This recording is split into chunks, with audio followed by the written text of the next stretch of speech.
Hey, it's Brent from the White Lab Workshop. When I decided to get into woodworking, I had the unbelievable opportunity to add this beautiful old Craftsman contractor saw to my arsenal. This thing is an absolute gem that dates back to the 1960s or even the 50s. But there's no dust collection built in and it makes a heck of a mess. So today, I'm going to fix that.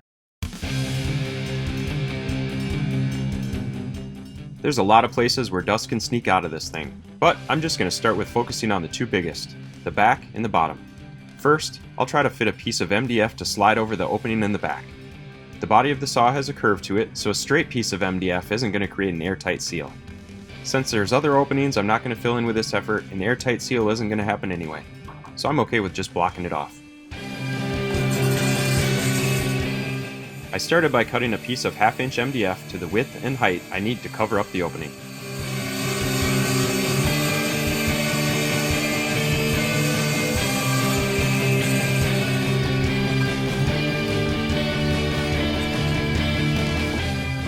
Next, I slid it into place as far as I could and marked where the motor supports will intersect with it. My plan is to cut a slot for the supports from the right side, so I can slide the piece into place from the left.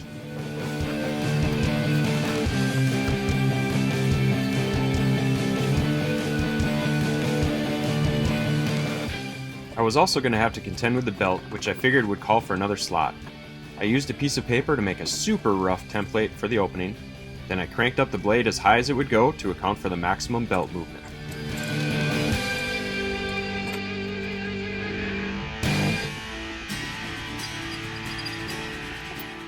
With my template roughed out, I transferred it to the MDF backer and pulled out my trusty jigsaw to cut it out.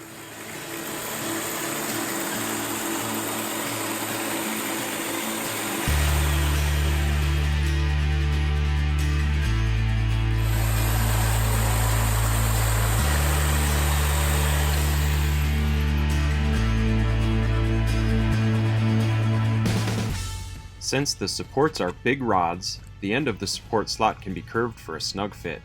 So I marked the center point and used a Forstner bit to drill a hole that will become the end of the slot.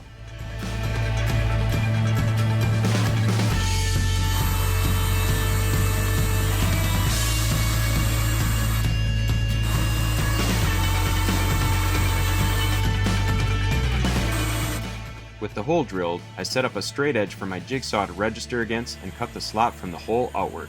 This took a little fidgeting because I first cut it a little too snug and had to come back and open it up a bit further.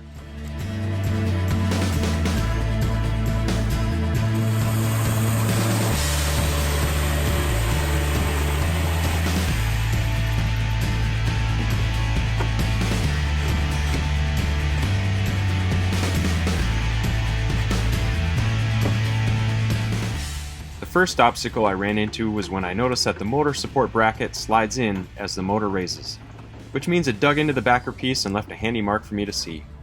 I used my jigsaw to cut a slot for it to have a little bit of wiggle room.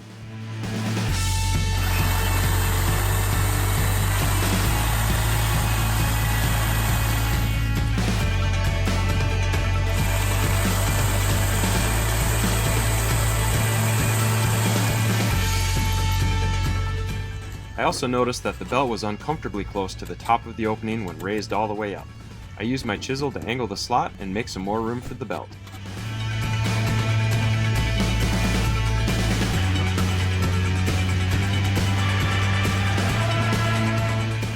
I slid the backer in place and turned the saw on.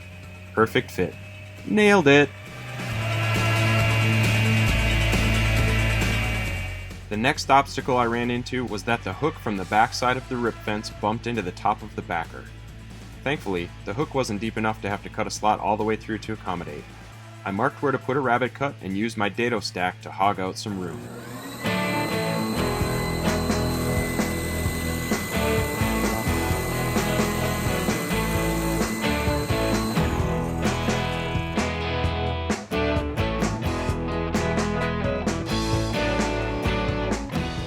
With the backer out of the way, I turned my attention to the bottom. The bottom of the saw is wide open and allows dust to fall right through. My father-in-law had helped me build the rolling table the saw sits on, and we cut an opening with the plan of building a box on the underside to catch the dust and let my dust collector whisk it away. Time got the better of us that day, so my plan was to run with the box idea. I took some measurements and came up with a rough model in my mind. Then I got to work cutting the MDF to build it.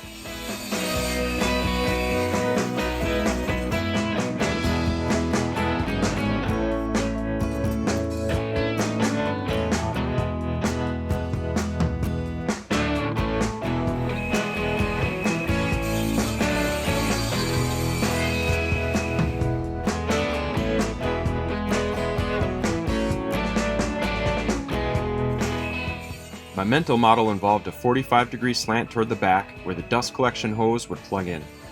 I used my sliding miter saw to cut the angle and apparently forgot to press the record button before doing so. I set my blade angle to match the angle I just cut so I could make the drop face fit a little bit better.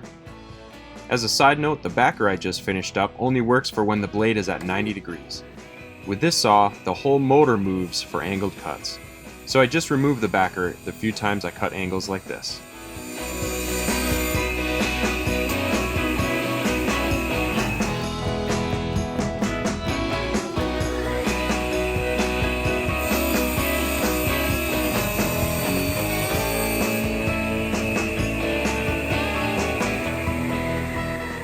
I then traced around my dust collection hose and used my jigsaw to cut the opening.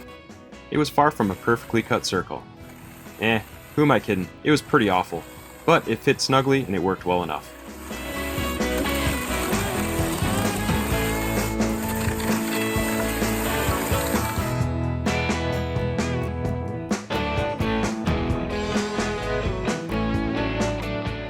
Then I drilled some pocket holes into the sides to attach the box to the underside of the table.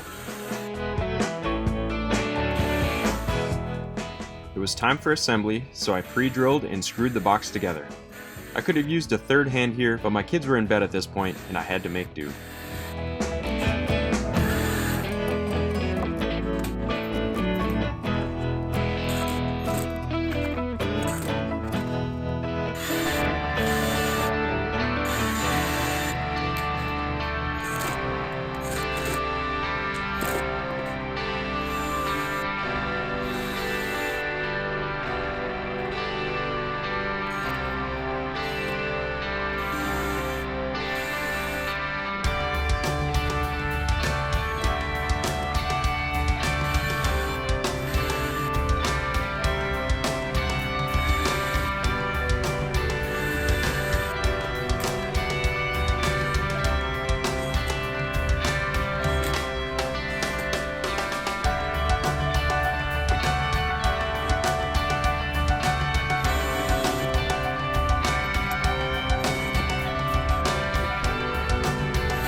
Here's the finished box.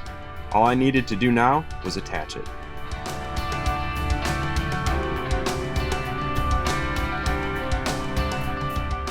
In classic me fashion, I didn't factor in getting the box through the table opening to actually mount it. And, of course, the box was too big. After debating the level of effort of removing the saw from the table so I could just flip the table over, I finally decided it was less work to just dismantle part of the box, slide it through, and then put it back together again.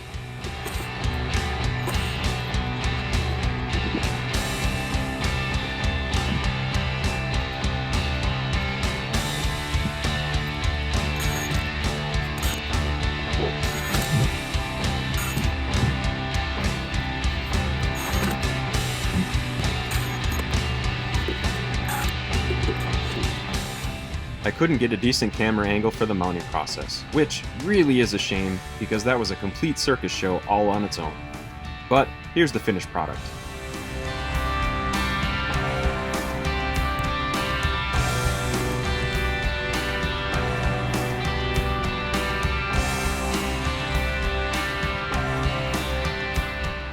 Considering that I don't have it perfectly sealed, I'm very happy with how this works.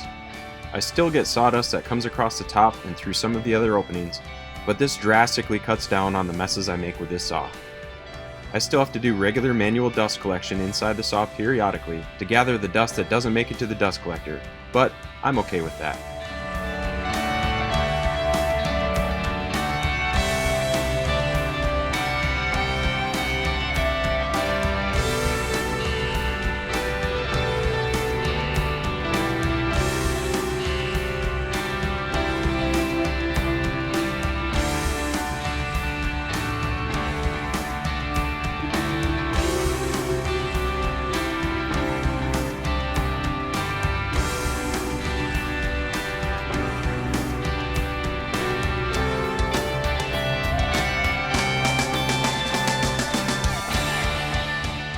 If you like this video, consider hitting that thumbs up button and subscribing to the channel. We've got a lot more woodworking projects queued up and we'd love to share them with you. Thanks for stopping by, and we'll see you next time.